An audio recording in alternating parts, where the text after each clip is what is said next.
Doctor Arun Prasad Singh, प्रबंधक है public school Delhi वाणी। आज विद्यालय में कैसा कार्यक्रम हुआ है? आज विद्यालय में मातृ दिवस, हर जगह इंटरनेशनल स्तर पर मातृ दिवस मनाया जाता है। इसी मातृ दिवस के अवसर पर हमारे यहाँ माताओं का पूजन कराया जाता है और बच्चे अपनी माताओं का पूजन, अर्चन, आरती करते हैं और विभिन्न प्रोग्राम भी करते हैं। माँ के ऊपर एक सांस्कृतिक कार्यक्रम का आयोजन हो जाता है। इस अवसर पर जनपद वासियों को क्या संदेश देना चाहेंगे? जनपद वासियों को का संदेश यही है कि हर व्यक्ति माँ, पिता, इन सबों के महत्व को समझे, अपने बच्चों को सिखाएं, बच्चों को समझाएं और उसके प्रति प्रेरित करें। और विद्यालय भी अगर इस तरह के कार्यक्रम हर विद्यालय कराते हैं तो बच्चों अपनी माँ के प्रति एक ममता, उसका स्थान, उसकी प्रतीक्षा जागृत होने लगती है। देखा जा रहा है कि जब माँ और पिता वृद्ध हो जाते हैं और बच्चे नौकरी या किसी पेशा में चले जाते हैं, उस स्थिति में माता पिताओं को परेशानियों का भी सामना करना पड़ता है। तो ऐसे स्थिति में बच्चों के लिए क्या जागरूक करना चाहेंगे और अभिभावकों को क्या करना चाहेंगे? आजकल की जो शिक्षा है, जो हमारे यहाँ जो प्रचलित शिक्षा चल रही है सामान्य रूप से, उसमें संस्कार शाला कोई है ही नहीं, संस्कार सिखाया ही नहीं जाता। जब तक बच्चा संस्कार नहीं जानेगा, माता पिता का महत्व नहीं जानेगा, वो क्या करते हैं, कैसे करते हैं, या अपने इतिहास को नहीं जानेगा कि हमारे पूर्वज जो हमारे जो जिनके हम वंशज हैं, उन्होंने अपने माता पिता के साथ कैसा व्यवहार किया था, तब तो वो कुछ नहीं कर सकते।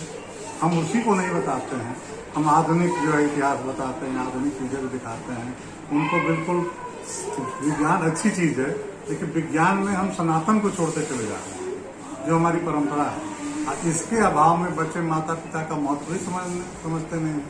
नतीजा ये होता है कि वो भी अपने माता पिता को एक लायबिलिटी समझ करके और फिर अपनी जिम्मेदारी अपने परिवार में, आजकल तो परिवार की एक अलग परिभाषा हो गई है। आपके विद्यालय में संस्कारित बच्चों के लिए या संस्कार देने के लिए क्या पहल किया जाता है? देखिए, हमारे यहाँ संस्कार देने के लिए सबसे पहले हम प्रेयर से ही शुरू करते हैं। हमारे यहाँ प्रार्थना जो होती है वो वैदिक मंत्रों से होती है, स्वस्ति वाचन से होता है, शिव स्तुति से होती है, दुर्गा स्तुति से होती है, रंगबली की स्तुति से होती है।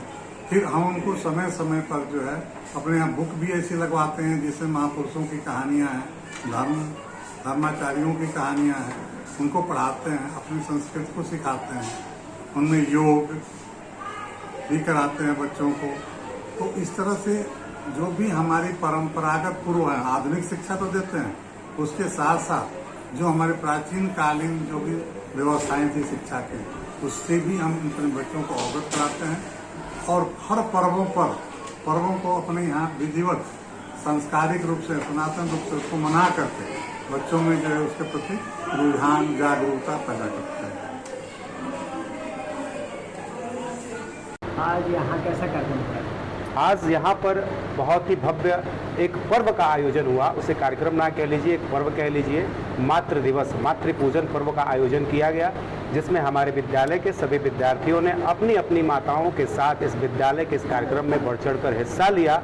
और यहाँ के इस कार्यक्रम में सर्वप्रथम तो देवी तुल्य माताओं का पूजन, अर्चन, आरती और भव्य प्रकार का पूजा किया गया। उसके बाद बच्चों ने बहुत ही सुंदर सांस्कृतिक कार्यक्रम से माताओं का मन मोह लिया। और इस बीच कार्यक्रम में बच्चों की गुजारिश पे उनकी प्यारी माओं ने भी गेम में भी भाग लेकर के एक बार पुनः अपने बीते हुए बचपन को याद कर, बचपन के खेल को यहाँ पर बच्चों के सम्मुख खेलकर उन्हें ही बड़ी आनंद की अनुभूति हुई। ऐसे में मैं आज मातृ दिवस के अवसर पर ये संदेश देना चाहूँगा कि एक दिन ही नहीं, जीवन का हर दिन माँ के साथ होना चाहिए, क्योंकि माँ के बिन कोई दिन नहीं।